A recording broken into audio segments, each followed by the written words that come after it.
अस्सलाम वालेकुम। ये ज़बरदस्त सी जो स्टेक आप देख रहे हैं, आज मैं इसकी रेसिपी आपके साथ शेयर करने लगी हूँ। इसको मस्ट ट्राई कीजिएगा। चैनल को अगर सब्सक्राइब नहीं किया तो प्लीज़ सब्सक्राइब कीजिएगा और थम्स अप वीडियो को दे दें तो बहुत मेहरबानी होगी। चलते हैं रेसिपी की तरफ। Beef steak with barbecue sauce. Welcome to my channel tutti frutti cooking. Subscribe कीजिए चैनल को, बेल का आइकन प्रेस कीजिए। इस तरह से तमाम नई आने वाली कुकिंग वीडियोस आप तक सबसे पहले पहुंचेंगी। ये मैं आपके साथ आफ्टर वीडियो शेयर कर रही हूँ। इस कदर मज़े की बनी है, मैं आपको बता नहीं सकती। प्लीज़ इसको मेरी रिकमेंडेशन पे ज़रूर ट्राई कीजिएगा घर पे। ज़बरदस्त, माशाल्लाह माशाल्लाह। आप इसको कुकिंग भी इसकी देख सकते हैं, कंप्लीट हुई हुई है। ये देखें।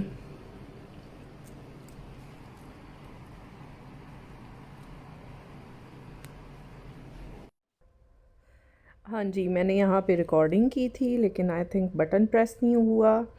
ये मैंने 2 स्टेक के पीस लिए थे और इसको ओवरनाइट मैं मैरिनेट करूँगी।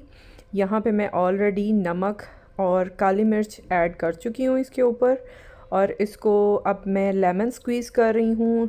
काली मिर्च और नमक मैंने हाफ़ टी स्पून लिया था और लेमन मैंने 1 टेबल स्पून इस पे दोनों पे जो है वो लगा दिया है। ओवरनाइट मैरिनेट करना है और फिर मैं आपको नेक्स्ट दिखाती हूँ इसका स्टेप।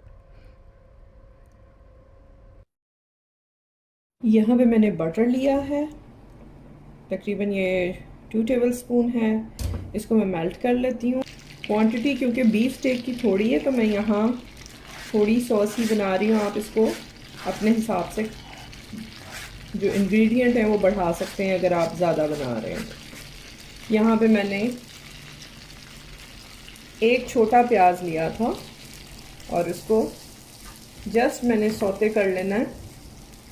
इसको मैंने कुक किया है और अब मैं यहाँ पे ऐड करूँगी सबसे पहले। ये मैंने हाफ बीफ क्यूब ली है। आप चाहें तो बीफ स्टॉक भी यूज़ कर सकते हैं अगर आपने यखनी निकाल के रखी है। यहाँ पे मैं ये इस्तेमाल करूँगी सबसे पहले। तकरीबन 3 टेबल स्पून पानी है और उसमें मैंने ये डाल दिया था ताकि थोड़ा सा सॉफ्ट हो जाए। और इसको थोड़ा सा इसकी कुकिंग स्टार्ट कर देंगे। अब मैं इसे थोड़ा सा पका रही हूँ। आग को हल्का कर दूँगी, फ्लेम लो करनी है और ऐड करना है। सबसे पहले मैं यहाँ पे चिली फ्लेक्स ऐड कर रही हूँ, थोड़े से, अबाउट अ टीस्पून। इसके साथ मैं इसमें ब्लैक पेपर क्रश्ड फ्रेशली ये डाल रही हूँ,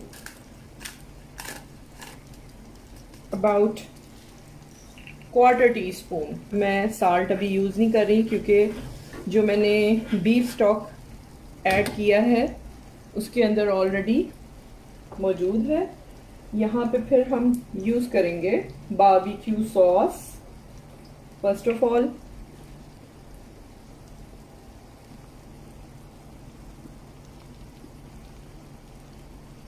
ये आपने ज़रा ज़्यादा रखनी है।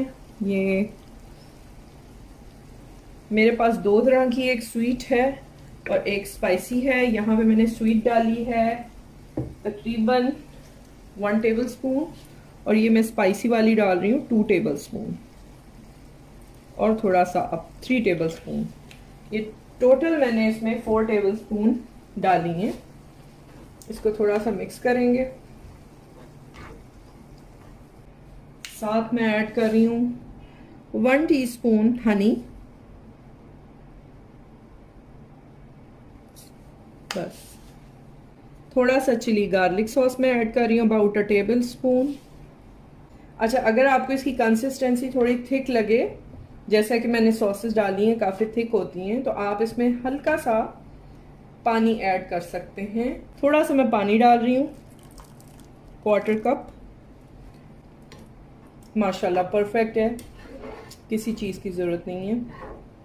ज़बरदस्त। तो ये सॉस तैयार हो गई है, बस इसमें बबल्स आएंगे और 30 सेकंड्स के बाद मैंने फ्लेम बंद कर देनी है। बारबेक्यू सॉस रेडी है फॉर बीफ स्टेक। अच्छा देख लें, मैंने नमक ऐड नहीं किया क्योंकि ऑलरेडी क्यूब के अंदर था जो मेरी बीफ स्टॉक थी और उसके साथ जो सॉसेस मैंने डाली हैं उसमें इनफ था। हाँ, आपको कम लगता है तो आप ज़रूर ऐड कर सकते हैं। अब इसकी कुकिंग स्टार्ट हो गई है। यहाँ पे मैं फ्लेम को बंद कर दूँगी। हमें इतनी ही कंसिस्टेंसी चाहिए। अगर आपको थोड़ा थिक चाहिए तो आप ज़्यादा इसको कुक कर लें, 2 मिनट और, तो ये गाढ़ी हो जाएगी। मुझे इतनी ही चाहिए थी। यहाँ पे स्टेक के लिए मैं तवा इस्तेमाल कर रही हूँ। ये कास्ट आयरन होता है। आप चाहें तो इसको ग्रिलर पे भी कर सकते हैं, लेकिन मैं प्रेफर करती हूँ, मेरा हाथ इस पर बहुत यूज टू है, क्योंकि चीज़ एक ही होती है, उस पर जस्ट लाइंस आ जाती हैं। बाद मैं यहाँ पे क्लैरिफाइड बटर यानी देसी घी इस्तेमाल करूँगी। आप चाहें तो बटर यूज़ कर सकते हैं, ऑयल भी यूज़ कर सकते हैं, लेकिन इसका सबसे अच्छा जायका देसी घी या बटर के साथ आएगा। तो फ़िलहाल मैंने अभी इतना डाला है। अगर मुझे ज़रूरत हुई तो ये अबाउट 2 टेबल स्पून है। अगर मुझे ज़रूरत लगी तो मैं और भी डाल लूँगी। नॉर्मल हीट होनी चाहिए, बहुत तेज़ भी नहीं होना चाहिए। और इसको सबसे पहले हम ऐसे डाल के, आप यहाँ देख सकते हैं थोड़ा सा यहाँ पे फैट है और ये बहुत इसको अच्छा फ्लेवर देगा।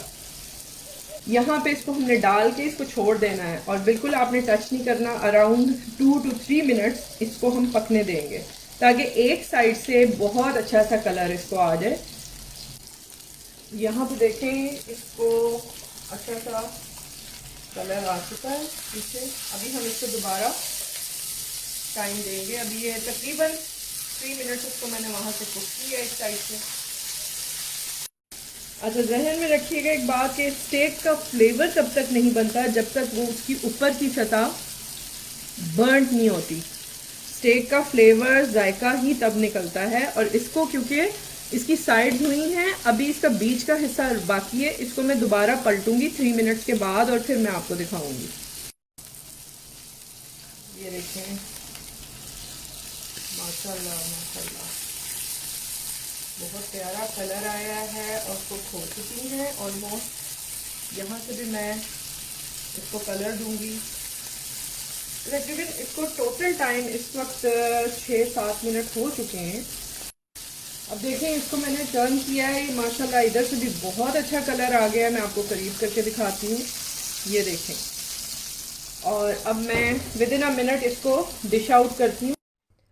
ये देखिए कितनी अच्छी माशाल्लाह बन के तैयार हुई है और बहुत ज़बरदस्त है। इसमें से धुआं उठ रहा है और खुशबुएं आ रही हैं। अब इस पे मैं सॉस पोर करूँगी और आपको दिखाती हूँ। स्टेक हमारी तैयार हो चुकी है। आपने इसको ज़रूर ट्राई करना है, माशाल्लाह बहुत अच्छी बनी है। सब्सक्राइब कीजिएगा चैनल को, वीडियो को थम्स अप दीजिएगा, फ्रेंड्स एंड फैमिली में शेयर कीजिएगा। इंशाल्लाह मज़ीद अच्छी रेसिपीज़ के साथ आती रहूँगी। टेक केयर, अल्लाह हाफ़िज़।